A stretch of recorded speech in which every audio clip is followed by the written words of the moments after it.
I had my coffee already. If I had more, I would share. Shall we use the mic, or how's this? Which do you prefer? Mic is good. We'll use the mic. Makes it very clear. Okay, yeah, so I'm a freelance journalist. I've been a freelance journalist for the past 2.5 years. It's something I really enjoy, so would like to tell you guys about that, and let's get into it. Slide, please. So my education, very briefly, that was like one of the prompt questions. So you guys can be thinking about as you go into college, what might that lead you to? I went to high school in Illinois, that's where I'm from. Then I did my bachelor's. I did 2 bachelors at the University of Illinois. They have a very extensive study abroad program. So for my junior year, I got to go to Hong Kong. And then when I graduated, I received a full ride scholarship to go to China and do intensive Mandarin studies. That was really valuable. I suggest everyone to try and pick up a second language, and I suggest everyone to study abroad if you can. Mine was an exchange program, so it was the same amount of tuition and everything, and all the credits transferred. Good. Oh, and now I'm currently doing a master's in journalism at Columbia. I think I said that. This is me in high school. I look the same, I think, right? More or less. So imagine yourself, like you'll kind of morph a little bit. Sophomore year, senior year, and then going back and seeing my favorite teacher. I hope you guys have some favorite teachers. They do make an impression on you. That was my English teacher. Next. University of Illinois, like I mentioned, state school. Got a great offer on tuition. Chinese University of Hong Kong, that was very exciting. So it's nice to be able to be studying and living in another country, and to have that international experience, I think can make you a more competitive applicant for different jobs. You can raise hands anytime with questions. Oh yeah, hi. So I think for Chinese University of Hong Kong, because it's an exchange program, like the 2 schools, they have an agreement and they operate kind of at a similar caliber, similar level. So yeah, like my instruction, except for my Chinese class, was all in English. English is the language of instruction for a lot of universities internationally, actually. Yeah, I think maybe the only difference is if I had a Chinese roommate and she would be up at 6 and dong dong dong. So I don't know. It could be some cultural differences, but that's probably anywhere actually. Yeah, and then Xi'an, I went for a year. That's where the Terracotta Warriors are, if anybody likes history. Yeah, and so work experience. So when I graduated, I went to Xi'an and I learned Mandarin. That was extremely helpful year for me because that's basically what got me employed, I think. And many thanks to, that's my uncle actually, I don't know if you guys know that, to my Uncle Michael. He's the one who suggested I study Chinese. Let's give him a round of applause. Thank you, Michael. So so then I ended up at, does anybody know what an NGO is? Yeah, what does it stand for? What? Yeah, non-governmental organization. So it's a not-for-profit NGO. So the work we did there was hosting conferences with diplomats, trying to bring people together, different professors, experts to talk about U.S.-China relations, which is definitely a very significant relationship. It has a lot of impact even on our lives, here in Bee Cave or Lake Travis.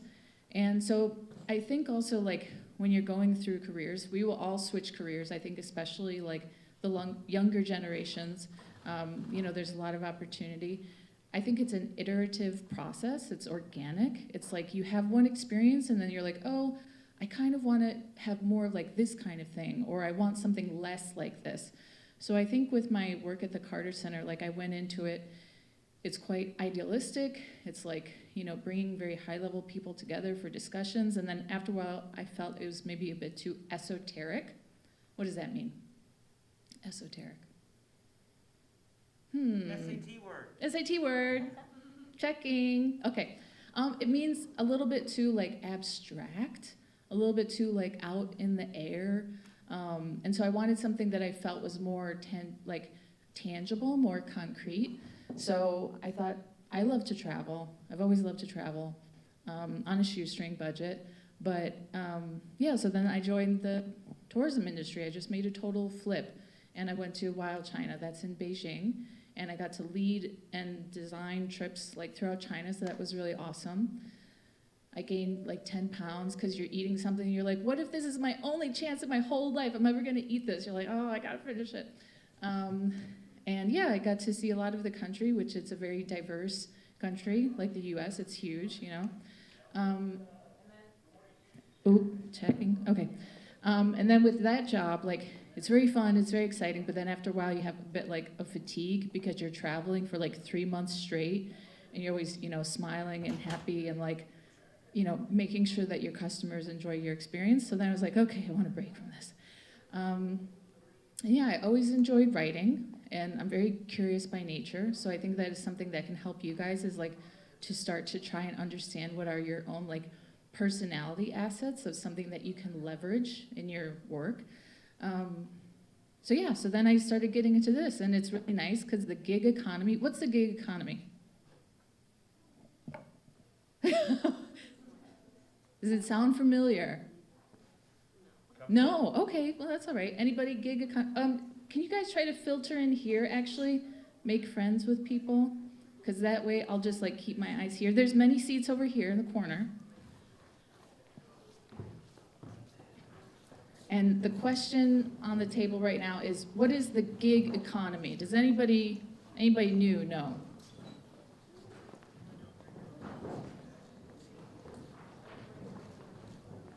Pretty good, I think we can all fit.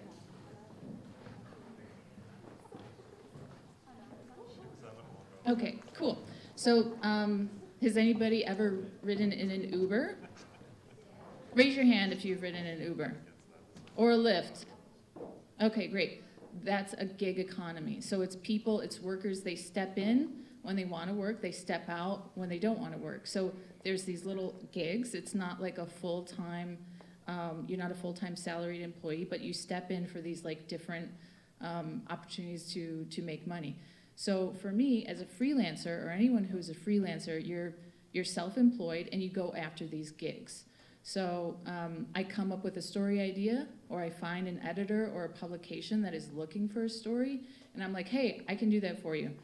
And you say, this is my process, this is my rate, blah, blah, blah, this is when you can expect it, you have an agreement, sign a contract, you go do it, submit your work, you get paid. So that's a gig economy, example of it. Continue.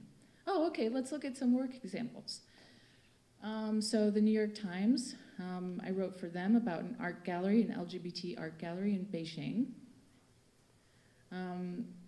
So there was like, you know, COVID first came up in China and it had a big impact, and then I was seeing like on my different Chinese apps of like, just different things were blowing up of like, you know, people being obsessive about cleaning their houses or like doing crazy haircuts. So I wrote this article for Vice. I have a friend who's a fashion designer in Beijing, and I thought his profile is really interesting because he's totally adamant about like having very unique designs, and I thought this would be different because people typically assume like Chinese fashion is maybe all copycat, but it's not. And yeah, the Chinese government was trying to like stem the tide of these different rumors that were going around on social media of like, you know, vinegar can cure COVID, or white people can't get COVID, or just like all sorts of nonsense. And so, yeah, rumors can run rampant in a country that doesn't have a free media. So, but you also need to try and like control those rumors because they're harmful. And then there's the divorce rate is rising in China, and then you have like these older people that are going to this one particular park and like trying to find dates like with other retirees. I thought it was like a very cute scene. So yeah, that was another story. So blade sharpeners, they're this like ancient job that's been in China where these men go around and they like sharpen your kitchen knives. Nowadays, most people would just toss them and get something new. But back when China was very poor, you know, you wouldn't get new stuff. You would just like refurbish your old stuff. So these guys rove around, and they have a very beautiful call that they have. So that like caught my attention. Can you do the call? No. We'll pass on that. So getting published is very fulfilling. This is my Economist article. I like caught a magazine at the airport. That's something that's very still very thrilling and something that you still feel very proud of when you get to see your story and the work that you did on the page. Like, that's awesome. Continue. I talked a little bit about it.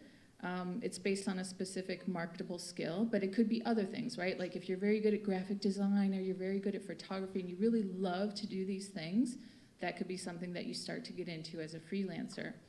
And then you can also expand the different offerings that you have of like, okay, not only can I write the article for you, I can also provide photography. I can provide photography, I can provide audio, blah, blah, blah, and then those are other things that you charge for. So that's another way that you can build up your revenue. So the pros of this job: flexible hours and location. Who likes to wake up at 6? Raise your hand. Yes, one person. That's okay, that's right. Everyone else is like, maybe at 10 I'll get out of bed, have a coffee, have my cereal. So this is something I really enjoy because you can go based on like, sometimes I work really well at night, or sometimes like something is really like, you're really obsessed with a topic and you're like, I want to work on this on like Saturday and Sunday. Just like, I'm crazy about this. I just want to know more. It's driven by your own interests. So like all those stories that I just mentioned now, those are things that I picked. Like no like manager or whoever assigned it to me. So when you're basing your work on your own interests, it's very nice, right? Like, I'm interested in this. I'm going to pursue it. That's awesome. It can be a pro or a con. There's no manager. You're your own boss. So for some people, if you know that you're kind of have an independent spirit, or you like to drive yourself rather than having someone decide things for you, that could be good for you. If you're somebody that like, okay, maybe I want some more guidance or like feedback and things like that, then maybe later. Cons: inconsistent salary. So when you have a salary job, your salary is going to be the same every month. That's what you get with your paycheck. Like no matter what happens in the office, if you did a lot, if you did a little. For this one, it's for freelancing, it's totally connected to your output. So however many stories I wrote, that's how much my income is for this month. So what you have to be good at is to have your savings and to know your bills and to be able to manage that like financial flow, which is another skill.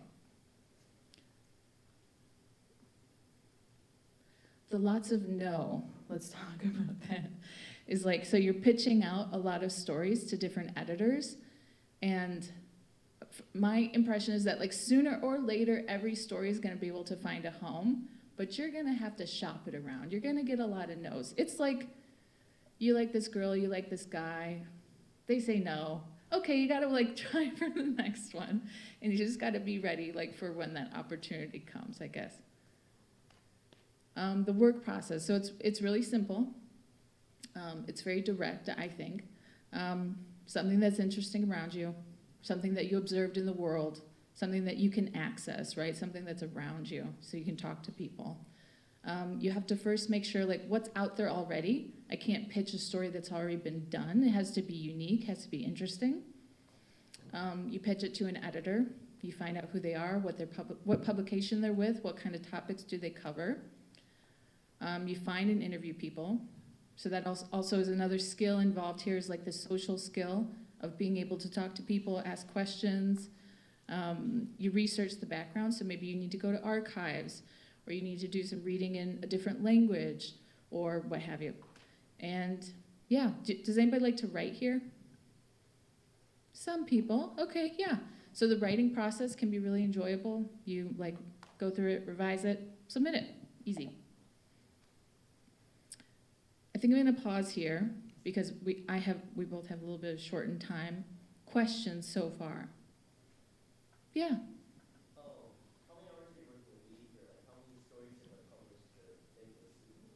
Yeah, so that also, like, I try to target publications that have a better word rate. So typically the publication, there's this website called whopayswriters.com.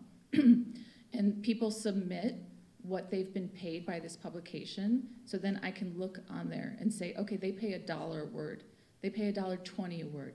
they pay 30 cents a word. So I'm going to target those publications that pay more. So for instance, like I did a story for the Delta magazine. Has anyone ever flown Delta? You know, the airline? You ever take a look at the magazine that's in the little like pocket in front of you? Yeah, so I did an article on a 2-page spread on Beijing for them.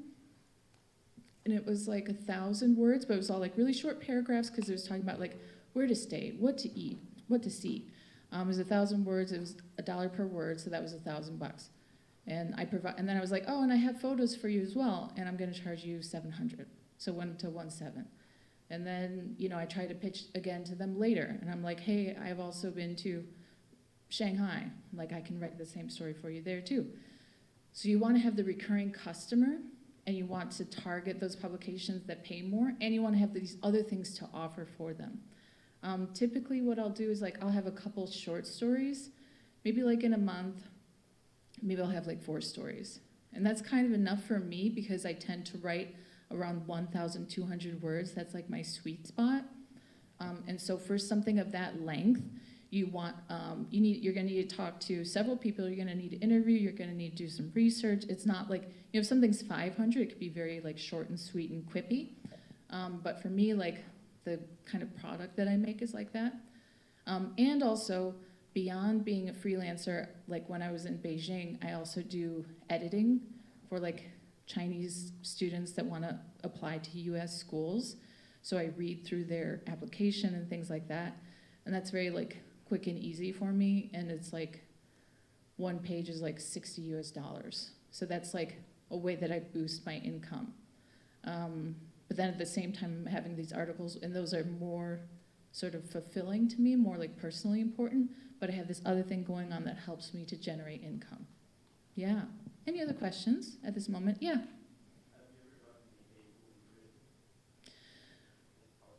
Yeah. So because I was working in China and I wrote under my real name, I believe that there's probably a file on me somewhere. And I did feel conscientious of like, I don't want to say anything like too negative, and there's some topics I intentionally do not touch, like Tibet or Taiwan or whatever. I never had anyone approach me for it, but I do believe that that's out there somewhere. But and I did have some pieces which were critical of the Chinese government. But otherwise, I've had like something that's also super exciting to me is when a reader reaches out to me and says, I loved your article, you know, it really like helped me in this moment or something, like I wanted to escape somewhere and your article transported me or whatever. So I've gotten more like love mail than hate mail. But I think if you get hate mail, it's a good sign, actually. It shows you're writing something that makes people really think about something, as long as you're not like creating hate speech yourself, and people are just responding to it in a strong way, I think that's good. Any other questions at this time? Yes? Have you ever had a period of time where no publications are wanting to pick up your articles? And what would you do with that? Yeah, that's a great question. Yeah, so it's like sometimes you do get a lot of no's, and so something that I really appreciate about this job is that it's like water off a duck's back to me now. I'm encased in steel. No's do not bother me. So I feel very resilient to that because I have a lot of confidence that sooner or later that story is going to have a home and it's going to see the light of day. Maybe in those periods I would if I'm getting a story that's rejected a lot, but I still think it's a good one, I'll put it on the back burner and I'll come up with another one. And I'll be like, okay, let me go out for a day, let me see what's happening, let me talk to some people, let me see what's happening on social media, talk to some friends and be like, oh, okay. Because there's always many stories that are going on around you. We just have to tune into that and say oh, that's interesting. Has anybody written about that? Maybe they didn't write about it from this angle. So I'll do that. I'll just come up with some more ideas. Yeah. When you're looking for someone to publish you, have you already written stories or just an outline? Excellent question again. I don't write the story in full until I get the contract because I don't want to put all that work into it and not get paid for it. So what I'll do is you have a starting idea, is like, I kind of think it'll be something like this, of like, maybe you've talked to like 1 or 2 people, and like, you definitely, for everything, you must read what's out there already, because it has to be unique. But you pitch them, and the pitch is short. It can be like 100 words, 200 words, something like that. So yeah, and then once you get the agreement, and the editor's gonna have questions as well. They're like, well, our readers are more interested in like tech, so maybe we could have more of a tech angle on this. And you're like, okay, well, let me like shift it around. And then, yeah, once you get the agreement. Yeah. That's something I really need to like control myself with, because I will just read endlessly when I'm interested in something. I'm like, oh my God, like just keep going. But after a while, you're getting less like bang for your buck, right? Because I'm spending too much time. So that's also like a self-management and a time management thing, which I bet you guys also like kind of struggle with sometimes too. Yeah, I think it helps me to have like specific questions at the beginning of like, what exactly am I trying to answer in this piece? And then I try to like search for those answers. And once I get the answer, I try to like control myself. And I'm like, okay, let's just continue. And at least until I get like the product finished, like the article finished. And then if later I want to read for my own leisure, I could do that. Does that make sense? Yeah. Yes? 2 more, that's it. Oh, okay, Go ahead, thanks. 2. Yeah. Yep. Yeah. What was the question? What's the most controversial thing that you have written? Your cell phone has fallen. Yeah, let's not, it blends in with the floor. That's very dangerous. I wrote an anonymous article one time because at first it was gonna be under my name for this publication called Coda Story. And then when I interviewed this guy who had also been a journalist in Beijing, and he had written about surveillance, he's like, I don't think you should publish this under your name. I don't think that's a good idea. And that was like, when I look back, it's kind of silly of me that I didn't realize this sooner, but I was very grateful for his advice. So then I was like, okay, I'm gonna write for a publication where I don't have to publish my name. So it's in the DOE, D-O-E. And so it's about, with COVID, a lot of places implemented thermal cameras. So when people are entering public spaces, they're getting a body scan of what's their temp. But they also added this facial recognition feature. So it sort of extends this already very developed surveillance system. So I wrote about that. So that's probably kind of controversial because it's about something that probably they don't want you to write about. But I wasn't necessarily critiquing it. I'm just saying like this is happening. Yes, one more question. Yes, final question. Does some topics pay more than others? Like, if you were to touch on like the Uyghur Muslims, would it pay more than something on like the fashion industry? That's so interesting. And I have not thought about that. 1 second. I think it goes more by publication still. So it's like, even the Afar piece, which was about the fashion industry, they still pay like 75 cents a word, whereas like something about the Uyghurs or Xinjiang or something, if you get it in the Atlantic, I think that they can still like pay the same. So I would say no, it's not necessarily correlated to certain topics, but I will say that I definitely had an advantage being in Beijing because I could speak Mandarin, I could write, and not a lot of publications have journalists there, so they're all short on China stories, right? And so I'm like, okay, well I'm here, I have this business advantage basically because I'm here and I can write these stories that you can't. And sometimes editors would find me and they would be like, hey, I was referred to you because I heard that you're a journalist in Beijing and I want to get some more China stories. So I think it's more so about like what you have access to rather than necessarily the topic. Okay, we'll close it there. Thank you. Thank you, Ms. Cleary.